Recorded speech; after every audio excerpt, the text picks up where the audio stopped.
بزار اور ترمذی میں حضرت عبداللہ ابن مسعود سے نبی صلی اللہ علیہ وسلم کا یہ ارشاد نقل ہوا ہے، ان المرأۃ عورۃ، عورت چھپا کر رکھنے کی چیز ہے۔ ان المرأۃ عورۃ فاذا خرجت، جب وہ گھر سے نکلتی ہے، استشرفها شیطان، اب شیطان جو ہے اس کو تاک میں رکھتا ہے۔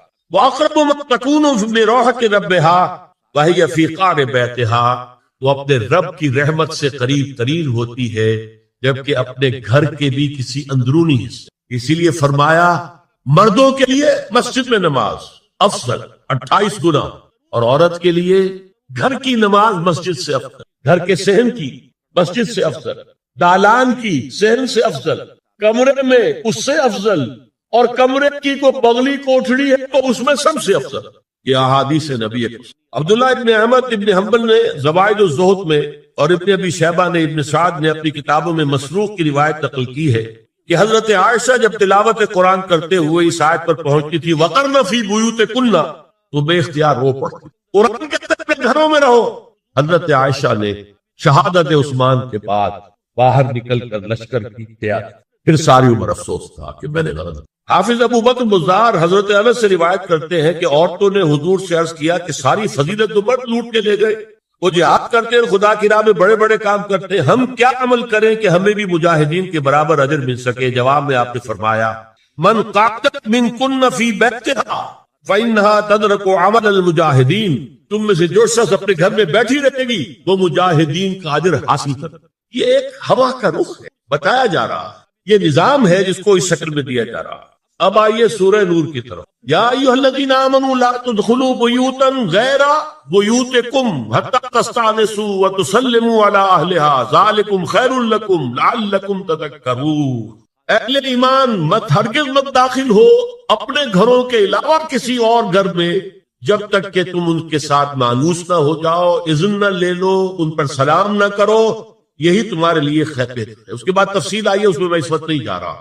اور جو لوگ اس پر عمل نہیں کرتے ان کے بارے میں قرآن مجید کیا کچھ حضور کیا کچھ فرما رہے ہیں یہ آپ سن لیجیے، بہت سخت احکام۔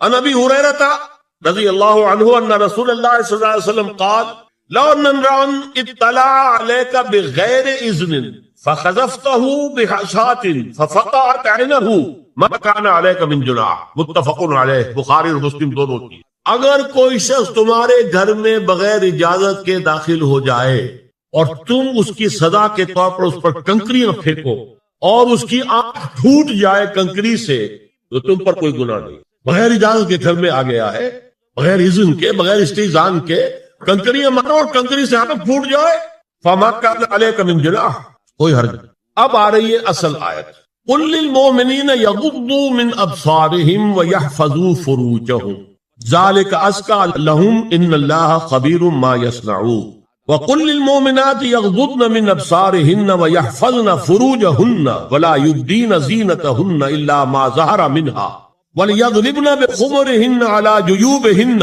وَلَا يُبْدِينَ زِينَتَهُنَّ إِلَّا لِبُعُولَتِهِنَّ أَوْ آبَائِهِنَّ أَوْ آبَاءِ بُعُولَتِهِنَّ أَوْ أَبْنَائِهِنَّ أَوْ أَبْنَاءِ بُعُولَتِهِنَّ أَوْ إِخْوَانِهِنَّ أَوْ بَنِي إِخْوَانِهِنَّ أَوْ بَنِي أَخَوَاتِهِنَّ أَوْ نِسَائِهِنَّ أَوْ مَا مَلَكَتْ أَيْمَانُهُنَّ أَوِ التَّابِعِينَ غَيْرِ أُولِي الْإِرْبَةِ مِنَ الرِّجَالِ أَوِ الطَّفْلِ الَّذِينَ لَا يَظْهَرُوا عَلَى عَوْرَاتِ النِّسَاءِ وَلَا يَضْرِبْنَ بِأَرْجُلِهِنَّ لِيُعْلَمَ مَا يُخْفِينَ مِنْ زِينَتِهِنَّ وَتُوبُوا إِلَى اللَّهِ جَمِيعًا أَيُّهَا الْمُؤْمِنُونَ لَعَلَّكُمْ تُفْلِحُونَ۔ یہ لمبی آیت۔ اہل ایمان، اے نبی کہہ دیجئے اہل ایمان مردوں سے اپنی نگاہیں نیچی رکھا کریں اور اپنی شرمگاہوں کی حفاظت، یہی ان کے لیے زیادہ پاکیزہ عمل ہے۔ ان اللہ خبیر بما یصنعون، اور جو کچھ وہ کر رہے اللہ اس سے واقف۔ وَقُلْ لِلْمُؤْمِنَاتِ يَغْضُضْنَ مِنْ أَبْصَارِهِنَّ، اور مومن عورتوں سے بھی کہہ دیجئے کہ وہ اپنی نگاہیں جو ہے نیچی رکھا کریں، وَيَحْفَظْنَ فُرُوجَهُنَّ، اپنی شرمگاہوں کی حفاظت کریں، وَلَا يُبْدِينَ زِينَتَهُنَّ إِلَّا مَا ظَهَرَ مِنْهَا، اور اپنی زینت کو ظاہر نہ کیا کریں سوائے اس کے کہ جو بالکل ظاہر ہو جائے۔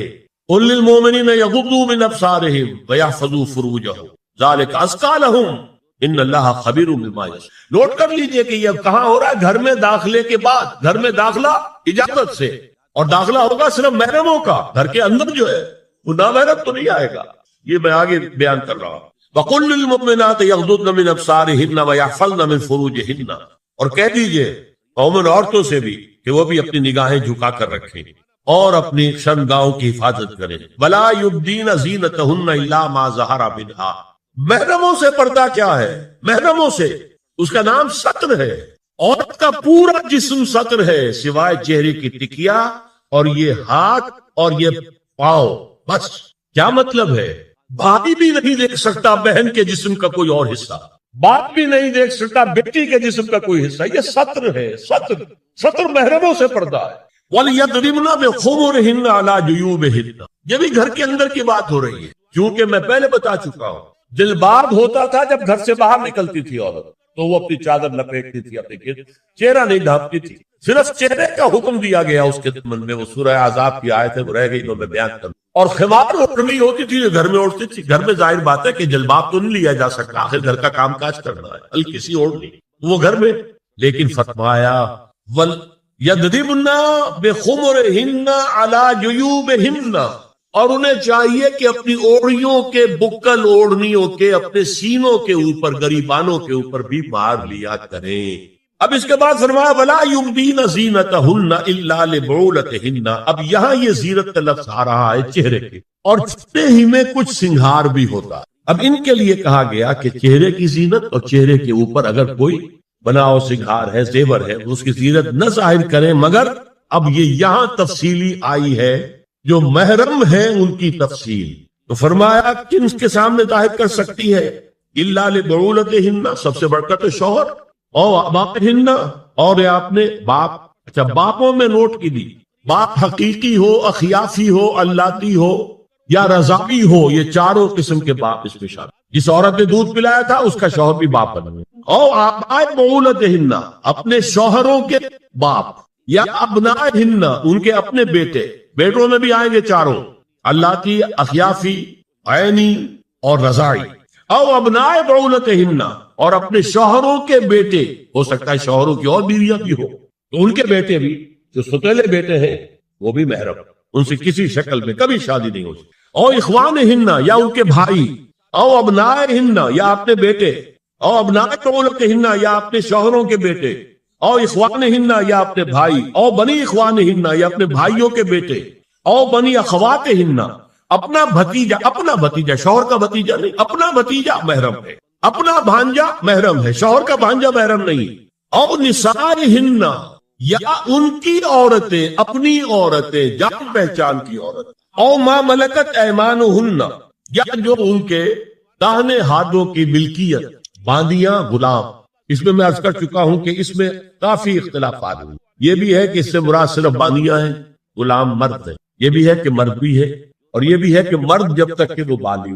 لیکن میں اس بحث میں یہاں نہیں جانا چاہتا، یہ پھر فقہ کی بحث ہو جائے. اب التابعین غیر اولی الارباح، کچھ ایسے لوگ بھی ہوتے ہیں، کوئی کسی کے گھر میں تو اندھا آدمی رہ رہا ہے، یا کوئی اور کسی وجہ سے کوئی مریض ہے، اسے آپ نے پناہ دے رکھی ہے، انہیں عورتوں سے کوئی سروکار نہیں. اب الطفل الذین لم یظہروا علی عورات النساء، یا وہ بچے کہ جن پر ابھی عورتوں کے پوشیدہ حالات واضح نہیں ہے، پتہ ہی نہیں ہے انہیں، ابھی انہیں جنس کا کوئی احساس ہی نہیں.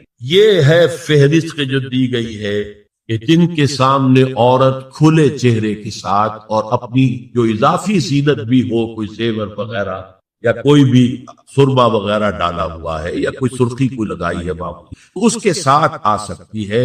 اور یہ وہ رشتے ہیں کہ جن سے کسی حالت میں بھی نکاح نہیں. آگے سنیے وَلَا يَضْرِبْنَ بِأَرْجُلِهِنَّ لِيُعْلَمَ مَا يُخْفِينَ مِنْ زِينَتِهِنَّ، اور چلتے ہوئے اپنے پاؤں زور سے نہ مارے کہ ان کی زینت ظاہر ہو جائے. اگر کوئی پازیب پہنی ہوئی ہے، کوئی جھنجھنو وغیرہ ہے، تو اب اگر پاؤں مار کر چلے گی تو خامخواہ ذہن جائے گا بیٹھے ہوئے کا کہ کوئی خاتون. یہاں تک اس کے علاوہ یہ بھی ہے، تعطر کے بارے میں فرمایا ہے کہ اگر عطر لگا کر کوئی عورت گھر سے نکلی ہے، اذا استعارت المرأة فمرت على القوم ليجدوا ريحها فهي كذا وكذا قال قولا شديدا. اس ابو داؤد کی روایت، حضور نے فرمایا جب کوئی عورت عطر لگا کر، خوشبو لگا کر نکلتی ہے کہ لوگ اس کی خوشبو سونگیں یا اس کو اوپر مطلع ہو جائیں تو ایسی ہے، ایسی ہے. بہت سخت الفاظ حضور نے استعمال کیے کہ جس کو راوی نے نقل نہیں. عورت کے لیے خوشبو، عورت کی آواز کا پردہ ہے. اب دیکھیے کس حد تک نماز میں اس وقت عورتیں بھی شریک ہوتی، اگرچہ حضور نے فرمایا مردوں کی صف بہترین سب سے آگے والی ہے اور سب سے بری صف سب سے پیچھے ہے، کیونکہ اس کے پیچھے پھر عورتوں کی صف ہوتی تھی، اور عورتوں کے لیے سب سے اچھی صف سب سے پچھلی والی ہے اور سب سے بری سب سے آگے والی ہے۔ سب سے آگے والوں کے سامنے پھر مرد ہوتے تھے، ان کی پشت ہوتی۔ تو اسی طریقے سے اگر غلطی کی ہے تو مرد جو ہے کہے گا سبحان اللہ، امام سے غلطی ہو گئی ہے، مرد کیا کہے گا؟ سبحان اللہ۔ عورت کیا کرے گی؟ اپنے ایک ہاتھ کے پشت پر اپنا ہاتھ مارے گی، اپنی آواز نہیں نکالنی۔ عباس کا پردہ، چھونے کا پردہ یہاں تک ہے کہ حضور نے کبھی کسی عورت سے ہاتھ نہیں ملایا، اور آپ جب بیعت بھی لیتے تھے تو بس زبانی الفاظ کہلوائے اور کہا ٹھیک ہے بیعت ہو گئی، یا ایک کپڑا پکڑا، اس کا ایک سرا اپنے ہاتھ میں دوسرا سرا خاتون کے ہاتھ، یا ایک تشت کے اندر پانی بھرا، اس میں ایک طرف اس نے انگلیاں ڈال لی اور ایک طرف، لیکن مسافت لا اسافر النساء۔ ایک دفعہ ہوا بھی کہ بعض خواتین نے جب بیعت کی ہے تو پھر انہوں نے ہاتھ آگے بڑھایا مسافر کے لیے، حضور نے فرمایا انی لا اسافر النساء، میں عورتوں سے مسافرہ نہیں کرتا۔ یا ایھا النبی قل لازواجک وبناتک ونساء المؤمنین یدنین علیہن من جلابیبہن ذلک ادنی ان یعرفن فلا یؤذین وکان اللہ غفورا رحیما۔ اے نبی صلی اللہ علیہ وسلم کہہ دیجئے اپنی بیٹیوں سے اور اپنی بیویوں سے اور مسلمانوں کی خواتین سے۔ اب دیکھیے یہ سورہ احزاب ہی میں ہو رہا ہے، شروع میں یا نساء نبی سے بات کریں، استیزان بھی صرف نبی کے گھر میں داخل نہ ہو اذن کے بغیر، آگے چل کر سورہ احزاب ہی میں عام بھی کر دیا، قل لازواجک وبناتک ونساء المؤمنین، کہہ دیجئے اپنی بیویوں سے، اپنی بیٹیوں سے اور اہل ایمان کی خواتین سے، یدنین علیہن من جلابیبہن، کہ وہ اپنے چہروں کے اوپر اپنی جلباب کو لٹکا لیا کرے، چہرہ چھپ جائے۔ اب اس کی تفسیر میں چاہتا ہوں کہ آپ کو جو مختلف مفسرین نے کی ہے وہ آپ کے سامنے میں رکھتا۔ حضرت عبداللہ ابن عباس نے اس آیت کی جو وضاحت فرمائی ہے اسے حافظ ابن کثیر نے اپنی تفسیر میں اس طرح نقل کیا ہے، اللہ نے مسلمان عورتوں کو حکم دیا ہے کہ جب وہ کسی کام کے لیے گھروں سے نکلے تو اپنی چادروں کے پلو اوپر سے ڈال کر اپنا منہ چھپا لے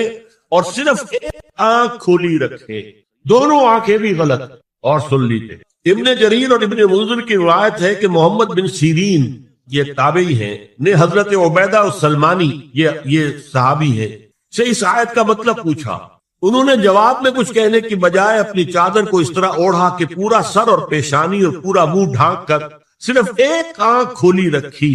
اور سنیے ابو بکر بن عبداللہ ابن عربی نے یدنین علیہن من جلابیبہن کا مفہوم ان الفاظ میں بیان کیا ہے، تغطى به وجهها حتى لا يظهر منها الا عينها اليسرى، کہ عورت اپنی چادر کو پورے وجود پر ڈھانپ لے اور اس طرح چہرے کو بھی ڈھانپے کہ صرف بائیں آنکھ کھلی رہے۔ علامہ حمید الدین فراہی کو نظم قرآن کے فہم میں خصوصی مقام حاصل تھا، انہوں نے حجاب کے بارے میں اپنے ایک مکتوب میں ہاتھ اور چہرہ کھلا رکھنے کو جائز قرار دینے کے موقف کے بارے میں لکھا ہے کہ میری رائے میں نظم قرآن پر توجہ نہ کرنے سے یہ غلط فہمی پیدا ہوئی ہے۔ وہی بات کہ سورہ احزاب میں گھر سے باہر کا پردہ ہے اور سورہ نور میں گھر کے اندر کا پردہ۔